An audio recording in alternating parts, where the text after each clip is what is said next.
El objetivo de este espacio es ponernos a disposición de nuestros clientes y amigos para contestar las preguntas legales que pudieran tener. Good afternoon all, and thank you for joining us in this new edition of Sfera Recap. The purpose of this event is to be available for our clients and friends in order to answer any legal questions you may have. If we have participants today that have a preference in English, please let us know by sending us a message in Facebook or in the chat option available at the bottom of your screen. Si tienen alguna pregunta sobre cualquier tema, no solo sobre el tema central que presentaremos hoy, nos la pueden enviar utilizando la función de chat que Zoom tiene abajo en sus pantallas o por Facebook, y las iremos contestando en el orden en que las vayamos recibiendo. Este espacio está programado para que dure aproximadamente unos 30 minutos. Si al final quedaran preguntas sin responder por falta de tiempo, se las contestaremos offline. Todavía no he recibido confirmación. I have not received any message asking for the presentation to be given in both Spanish and English, so we will continue for now only in Spanish. Les aclaro que este espacio no está limitado a conversar sobre las medidas y normas aprobadas con ocasión del COVID-19, aunque ese claramente es el tema de actualidad. Podemos atender cualquier consulta que pudieran tener sobre otros temas de relevancia para nuestros clientes. Solo la deben escribir en el chat de Zoom, como les comentaba, o por Facebook.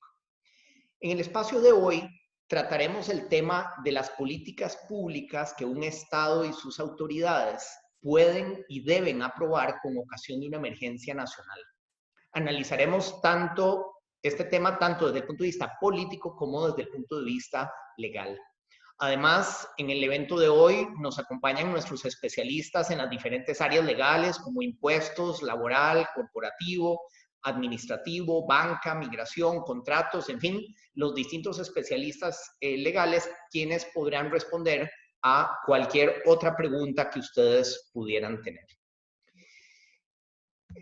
En ediciones anteriores de Sfera Recap hemos comentado sobre las distintas medidas que las autoridades gubernamentales y legislativas en Costa Rica han ido aprobando para enfrentar la pandemia del COVID-19, evitar su propagación, proteger a la población costarricense y mitigar los efectos en la economía. De hecho, el día de hoy se anunciaron la extensión de algunas de esas medidas en materia migratoria. Si al final del espacio de hoy nos da tiempo, les haremos un update de esas noticias anunciadas el día de hoy por el gobierno. Ahora, si nos comparamos con otros países, hay algunos que han dispuesto medidas más severas que las de Costa Rica y hay otros que han dispuesto medidas más relajadas o flexibles. Algunas se refieren al ámbito de la salud pública, otras están relacionadas con el empleo, otras con la economía y la protección de la población que ha perdido sus ingresos, sus fuentes de ingreso. Algunos consideran que son mejores las políticas graduales, como lo ha hecho Costa Rica, donde las limitaciones de tránsito y el cierre de negocios y cancelación de eventos se ha ido dando paulatinamente. Otros consideran más bien que lo más conveniente sería un lockdown absoluto de una vez, lo que en lenguaje popular se le llama el toque de queda, de una vez para aplanar completamente la curva de contagios. Y todavía inclusive existen aquellos, aunque son los menos, que piensan que lo mejor es que todos nos contagiemos de una vez por todas para generar nuestra propia inmunidad y poder superar esta etapa lo más rápido posible. Pero ¿cuáles son las políticas públicas adecuadas? ¿Cuáles son realmente las que deberían aprobarse ante una situación como estas? ¿Por qué algunos países aprueban unas políticas y otros otras? Ese será nuestro tema central del día de hoy. Y para analizarlo, tenemos como invitado especial a Juan Carlos Hidalgo, exanalista de políticas públicas de América Latina en el Cato Institute en Washington, D.C., columnista de La Nación, y podemos seguir dando muchas de sus aptitudes, ¿verdad?, en su amplio currículum. Es un honor tener a Juan Carlos con nosotros, que nos va a tratar este tema de las políticas públicas en un estado de emergencia. Después de la presentación de Juan Carlos, escucharemos a Carolina Aragón, abogada del Departamento de Derecho Público de Esfera Legal, que nos presentará algunas consideraciones legales sobre este mismo tema de las políticas públicas en caso de emergencia nacional. Así que sin más, le voy a pasar la palabra a Juan Carlos Hidalgo para que nos comente sobre el tema. Adelante, Juan Carlos. Muchas gracias, Eric, por la invitación a hablar con sus expertos y con sus clientes sobre esta situación inédita que nos ocupa, que enfrentamos como humanidad en este 2020. Cada vez se ha vuelto como que más repetitivo el adagio ese que hace tan solo 2 semanas, hace tan solo 2 meses jamás hubiéramos imaginado estar en una situación como esta. Desde un punto de vista de salud pública, la humanidad no enfrenta una situación similar probablemente desde hace 100 años. Si bien ha habido otras pandemias en años recientes, una pandemia de esta naturaleza que haya obligado al mundo entero y a aproximadamente 1/3 de la población mundial en este momento se encuentra en lockdown, es algo que tal vez tendríamos que remontarnos a la influenza española de 1918. Y sin embargo, recientemente estuve escuchando un podcast de Frank Snowden, que es profesor emérito de Historia Médica en la Universidad de Yale, donde advierte que incluso si queremos hacer paralelos sobre las medidas sanitarias que se tomaron en ese entonces, comparados con ahora, tenemos que tener en cuenta que la influenza española, dice él, no duraba mucho en las comunidades. ¿Aló? Adelante, Juan Carlos, te escuchamos. Sí, que la influenza española no duraba mucho en las comunidades, mientras que vemos que el COVID-19 es un virus persistente y por lo tanto el impacto económico que tuvo la influenza española hace 100 años es muy distinto al impacto económico que estamos teniendo ahora y que podemos esperar ahora. Recientemente la directora general del Fondo Monetario Internacional señaló de que estamos ante una situación que jamás ha sido atestiguada por el FMI y que probablemente involucre una contracción económica similar a la de la Gran Depresión de los años 30. Es decir, ya los analistas, los especialistas por lo menos, ya han ido de hablar de una comparación, de hacer paralelos con la crisis financiera de hace 12 años a hacer comparaciones con la Gran Depresión de hace 90 años, lo cual significa que esto va a tener un impacto durísimo sobre el planeta, sobre la economía mundial. Usted mencionaba al inicio de la disparidad en las medidas, tanto desde el punto de vista sanitario, y lo hemos visto incluso en países bastante homogéneos, como son los países escandinavos, mientras que países como Noruega y Dinamarca han implementado medidas muy duras en cuanto a distanciamiento social, cierre de negocios y demás. Un país como Suecia ha adoptado una posición mucho más relajada de permitir que los bares y las terrazas y los clubes sigan abiertos, lo cual entonces ha generado todo tipo de bulla sobre cuál debería ser la medida ideal por parte de un gobierno, si seguir el ejemplo sueco, si seguir el ejemplo de Corea del Sur, si seguir el ejemplo alemán. Ciertamente hay unos casos en donde nadie quiere seguir esos ejemplos, como es el caso de Italia, España y más recientemente Estados Unidos, que se han vuelto los focos, los epicentros de esta crisis. Desde el punto de vista económico, también vemos una disparidad en las medidas. Tal vez el denominador común es que hemos visto que los gobiernos, principalmente en el mundo en el desarrollo, han recurrido o están recurriendo a las medidas económicas más potentes jamás vistas desde la Gran Depresión.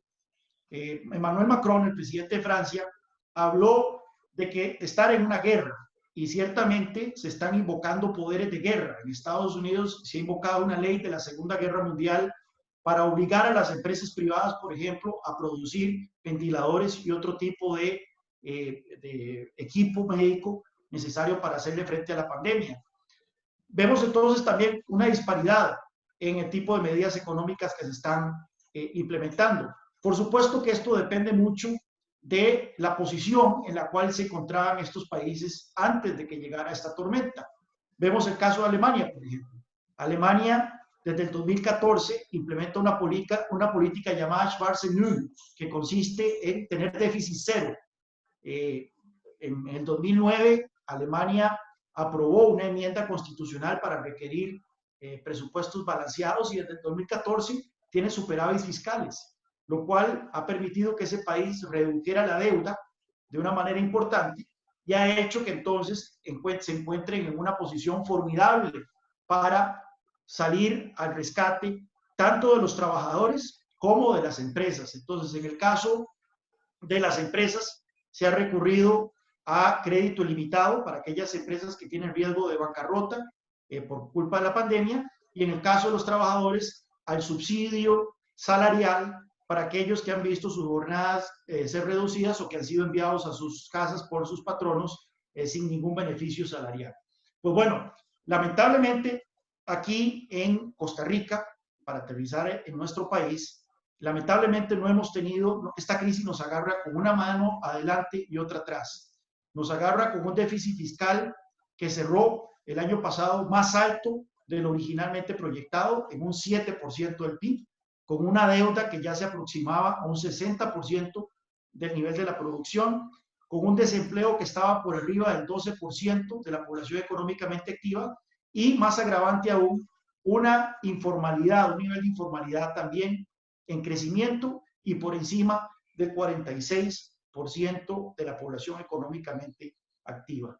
Entonces, esta crisis nos ha agarrado muy mal parados, y esto ha hecho entonces que la capacidad del país de hacerle frente mediante medidas de lockdown sea limitada con respecto a la de otras naciones. Otras naciones pueden mandar a sus trabajadores a las casas con jornadas subsidiadas, con salarios subsidiados por el Estado.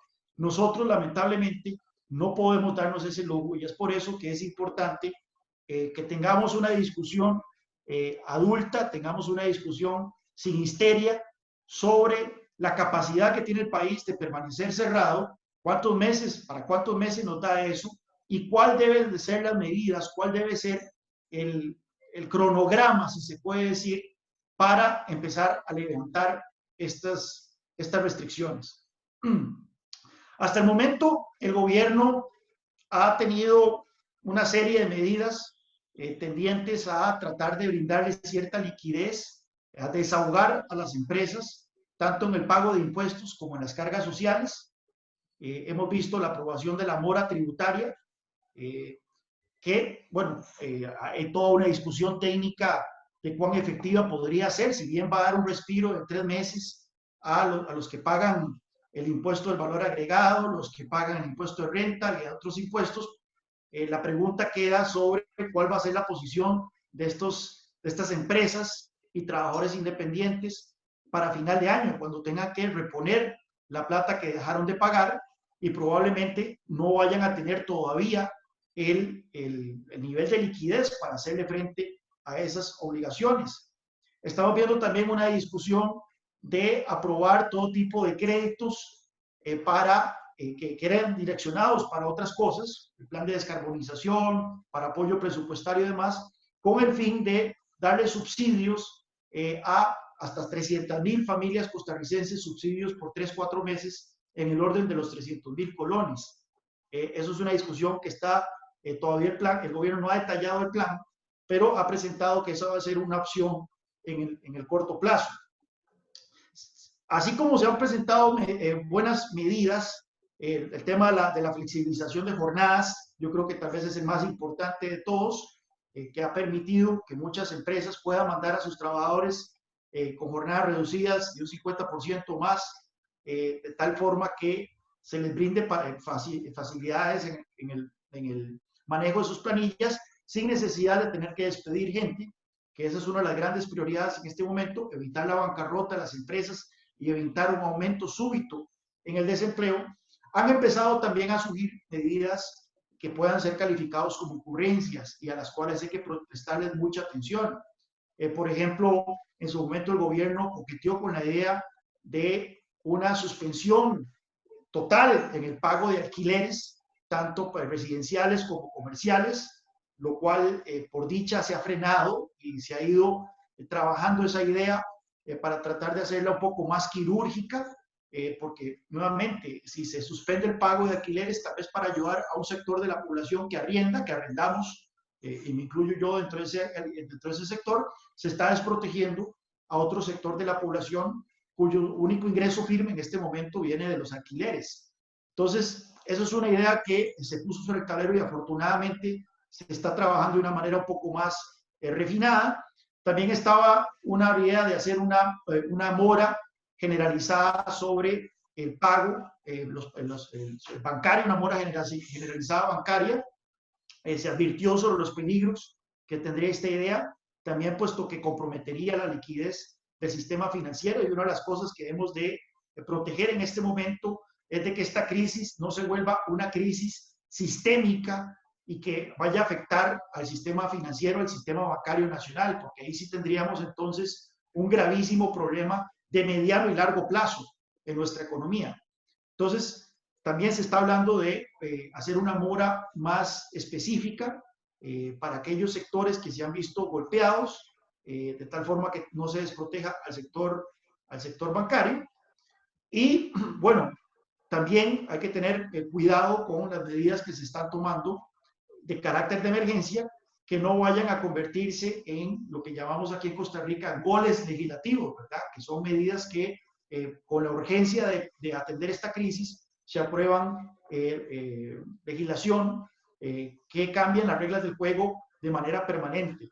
Por ejemplo, un caso que acabamos de pasar tan solo el viernes pasado fue la aprobación de la ley que le va a permitir a los trabajadores retirar de manera parcial el fondo de capitalización laboral, lo cual yo creo que es prudente, es positivo en estos tiempos de emergencia, permitirle a los trabajadores tener acceso a ese ahorro. Sin embargo, por tratar de cubrir la eventualidad de que los fondos de pensiones, que son los que administran el fondo de capitalización laboral, enfrenten problemas de liquidez, ya que esta plata está invertida y muchas de estas inversiones tal vez no se puedan revertir en el corto plazo, pues para evitar que los fondos de pensiones, las operaciones de pensiones enfrenten problemas de liquidez, dentro del proyecto de ley se aprobó un cambio en la ley orgánica del Banco Central para permitir que el Banco Central pueda comprar bonos del gobierno en el mercado secundario de manera indefinida. Y vea qué peligroso es esto, puesto que se está abriendo de par en par la posibilidad de que indirectamente el Banco Central financie al gobierno central mediante la compra de bonos. Y esto abre las puertas no solo para la irresponsabilidad fiscal por parte del gobierno en un escenario futuro, sino también para emisión inorgánica por parte del Banco Central, que se puede traducir en altos niveles de inflación en el país. ¿Cómo podría darse este financiamiento? Bueno, recordemos de que el gobierno central tiene bancos estatales, tiene otras instituciones que le compran bonos, como la Caja Costarricense de Seguro Social, como es el Instituto Nacional de Seguros, y por qué no podemos pensar en un futuro de que el gobierno central ordene a estas instituciones comprarles bonos al tiempo que el Banco Central se compromete a comprar esos bonos en mercado secundario, de tal forma que hay una triangulación en el financiamiento del Banco Central al gobierno central.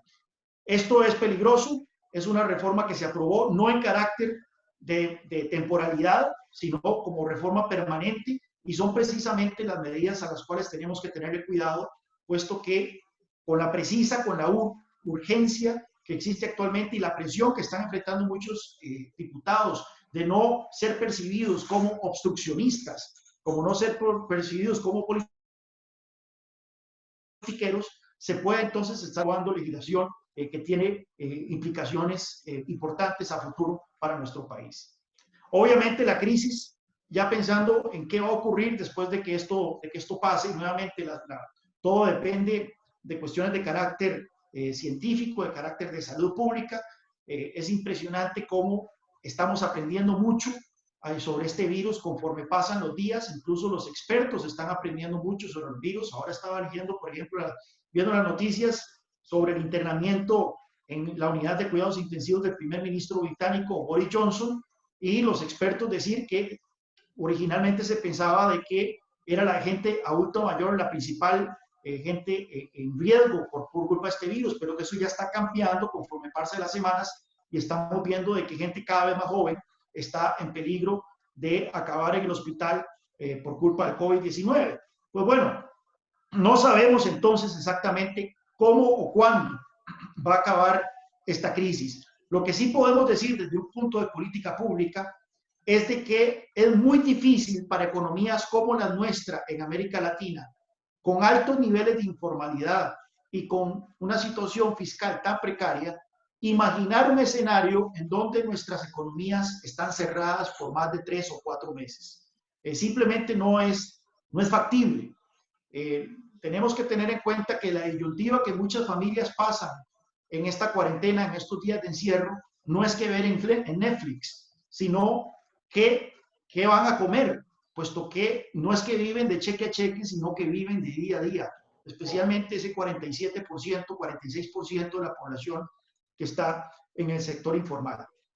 Entonces, tenemos que empezar a sopesar las alternativas a estas políticas de cuarentena y de cierre parcial o total de la economía, que es precisamente lo que trata mi columna del Día de la Nación, la necesidad de cierto tipo de forward guidance en materia sanitaria. Forward guidance, para los que no saben, es una herramienta de política monetaria que se popularizó tras la crisis financiera del 2008, en donde los bancos centrales, en momentos de alta incertidumbre, empezaban a dar anticipos de lo que iban a ser sus decisiones de política monetaria, de tal forma que orientaban las expectativas del mercado y apaciguaban los ánimos del mercado.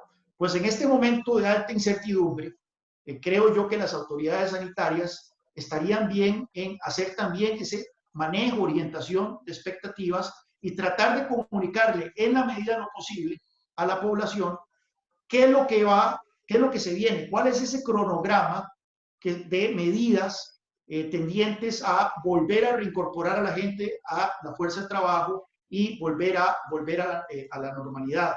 Obviamente todo esto siguiendo ante todos los criterios de los expertos en salud pública. Dos cosas que yo creo que son importantes con respecto a lo que se viene después de esta crisis, que, insisto, no creo yo que podamos esperar como una humanidad 18 meses a que esté la vacuna. Creo que es necesario aprender a convivir con el virus y esto va a requerir second best options en cuanto a ir desmontando y desmantelando estas medidas de lockdown y de cuarentena. Pero una vez que salgamos y que volvamos a la normalidad, si es que eso es posible, tenemos que tener en cuenta varias cosas. Primero que todo, evitar sacar lecciones incorrectas sobre esta pandemia. Estamos, y como empecé diciendo, estamos ante una situación inédita en la historia mundial moderna. Y por lo tanto, no podemos sacar lecciones sobre modelos de desarrollo o modelos económicos a partir de situaciones inéditas o a partir de una pandemia cuya magnitud se repite, si acaso, cada 100 años. ¿Con qué quiero decir con esto? Pues no han faltado las voces, tanto aquí en Costa Rica como alrededor del mundo, que proclaman de que esta pandemia ha demostrado la necesidad del intervencionismo estatal en la economía. Aquí en Costa Rica hemos visto a gente incluso cantándole loas a la Fábrica Nacional de Licores, una empresa totalmente obsoleta, con deudas en el orden de los 60.000 millones de colones, y que sí, ahora está trabajando en 3 turnos, produciendo alcohol para los hospitales y produciendo alcohol para el público, ahí empacándolo a mano, incluso ahí los vemos en las fotos, en las imágenes, pero hay gente que dice que eso es una muestra, esta pandemia es una muestra de la necesidad de proteger a instituciones como FANAL, o proteger a instituciones como el ICE, o proteger ese, ya sea lo que algunos llaman Estado Social de Derecho, o lo que otros podríamos llamar ese gigantismo estatal que ha caracterizado a Costa Rica en las últimas décadas, y que es precisamente un gigantismo estatal que nos tiene con una mano adelante y otra atrás en materia económica. Entonces yo creo que es importante, y eso lo podemos contestar en la sección de preguntas, no sacar lecciones incorrectas sobre esta esta pandemia.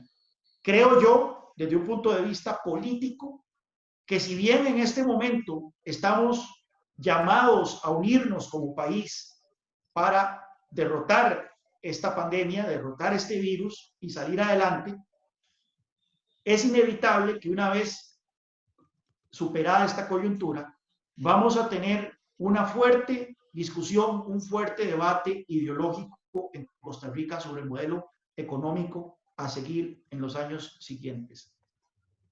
Insisto, la gente que cree en el intervencionismo estatal, en un aparato estatal gigante, está envalentonada, siente que las circunstancias les han dado la razón, mientras que otros vemos los números que están siendo publicados en días recientes por parte de las agencias de crédito, ¿verdad? Las calificadoras de crédito, que advierten que el déficit de Costa Rica probablemente supere el 8% del PIB, que la deuda va a llegar a un 66% del PIB. Vemos las noticias sobre el hueco en las pensiones que va a dejar esta crisis en las pensiones de la Caja Costarricense de Seguro Social, cuando ya era un sistema de pensiones que iba a empezar a tener señales de insolvencia a finales de esta década.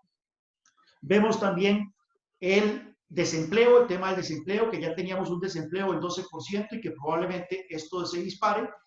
Y todas estas señales nos indica a un sector de la opinión pública de que va a ser innegable la necesidad de tener reformas estructurales importantes para la economía una vez que esta crisis sea superada.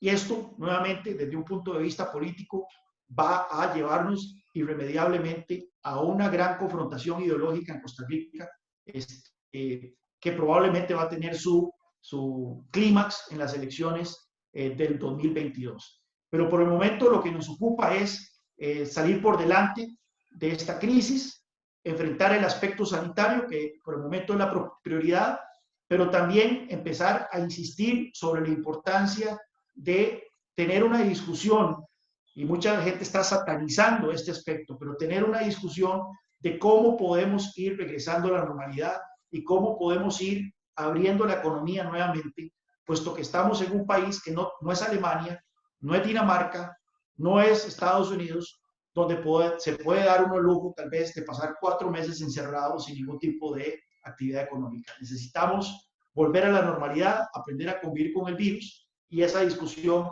es necesaria que la empezamos a tener desde ahora. Eric. Muchas gracias, Juan Carlos. Muy interesante. Definitivamente hay mucha tela que cortar y desafortunadamente en un espacio corto como este, pues no podemos profundizar, pero claramente muchas de las medidas tienen todo tipo de efectos. Entonces, por ejemplo, si se cierran fronteras, por supuesto el objetivo es proteger la salud pública para evitar el contagio, pero tiene una consecuencia económica importante. El turismo se va para abajo, que es tan importante para Costa Rica, e inmediatamente una consecuencia social. Mucha gente pierde sus trabajos y así con cada una de las medidas hay muchas consecuencias. Y por lo tanto no es materia sencilla, ¿verdad? Vamos a darle la palabra ahora a Carolina Argüello en los últimos minutos que nos quedan del programa para que nos haga alguna reflexión un poco más desde el punto de vista legal sobre este mismo tema. Adelante, Carolina. Gracias. Muchas gracias a Juan Carlos también por su participación y toda su presentación tan importante y tan relevante. Desde un punto de vista legal, lo hemos venido conversando también en este espacio, las políticas públicas son sumamente importantes en el rumbo de un país. ¿Y qué son políticas públicas? Bueno, pues precisamente en el ámbito de Costa Rica, en el ámbito mundial, son precisamente todas aquellas disposiciones obligatorias mediante directrices, decretos o incluso hasta reformas legislativas, en este caso, que adopta un Estado. Claramente, y aquí claramente en lo que hemos estado viviendo, vemos que en el caso de Costa Rica han sido adoptadas de manera inmediata políticas públicas en cuanto a materia migratoria, en cuanto a materia tributaria, laboral, en el sector bancario, respecto a los servicios públicos, la restricción vehicular sanitaria, la extensión del plazo de concesiones de agua para evitar gastos, por ejemplo, o para evitar las aglomeraciones en las instituciones públicas, también en zonas francas, el cierre de los centros educativos y de los tanto públicos como privados. ¿Qué han dicho los expertos respecto a las políticas públicas? Bueno, el Banco Mundial indica que debe haber compromiso, coordinación y cooperación, que esas son las claves de la gobernanza. Claramente, y coincido con Juan Carlos, en que no podemos definir en este momento qué va a suceder. Son muchos los retos, es mucha la incertidumbre que se genera tanto en Costa Rica como en el resto del mundo. Sin embargo, sí quiero rescatar que el gobierno de Costa Rica ha venido actuando y siempre, si nos comparamos, vamos a estar mucho mejor que el estado de Nueva York, por ejemplo, o vamos a estar mucho mejor que la crisis horrorosa que está viviendo todos con la misma causa que se está viviendo en Bolivia, por ejemplo. Costa Rica ha adoptado sus políticas públicas de acuerdo con lo que ha tenido que hacer. Lo mencionó Juan Carlos y lo mencionaron también las autoridades de la Caja. En Costa Rica, y ya no solo en Costa Rica, en algunos otros países, se están viviendo una pandemia atípica. ¿En qué sentido? En Costa Rica tenemos desde los 35 hasta los 60 años de edad los principales afectados, no tanto los adultos mayores como se esperaba. Entonces, definitivamente, los estados tienen que actuar y actuar de manera inmediata, de manera consecuente con su idiosincrasia, con sus instituciones públicas, con su madurez política. Criticaban mucho el caso de Bolivia, por ejemplo, en donde decían no es posible que se esté utilizando para temas políticos esta situación. Esperemos que el pueblo de Costa Rica pueda decir y podamos decir al final de esta pandemia, crecimos, mostramos nuestra madurez y que nuestra idiosincrasia no nos gane ni nos vaya a pasar la factura, como lo decía Juan Carlos. Tenemos que tomar decisiones consensuadas, pero ágiles e inmediatas. Y creo que una vez más, Costa Rica ha demostrado pues, que tiene la capacidad, tanto técnica, jurídica, como en cuanto a la madurez de sus personas, y ha sido la respuesta acertada del pueblo las que han precisamente acatado esas directrices y esas políticas públicas que el Estado de manera inmediata ha tenido que adoptar. Es interesante, y aquí me devuelvo a la universidad, cómo nuestra constitución política permite que incluso en caso de ser necesario, Costa Rica pueda, no es el caso ahorita, pero sí lo quiero mencionar para que veamos la amplitud de nuestra constitución y la amplitud y la cantidad de temas relevantes que afronta y que más bien que abarca, es que incluso, si bien es cierto en Costa Rica no existe de manera permanente un ejército, en caso de peligro y en caso de necesidad, nuestro marco normativo permite que se organicen y se instauren Fuerzas Armadas.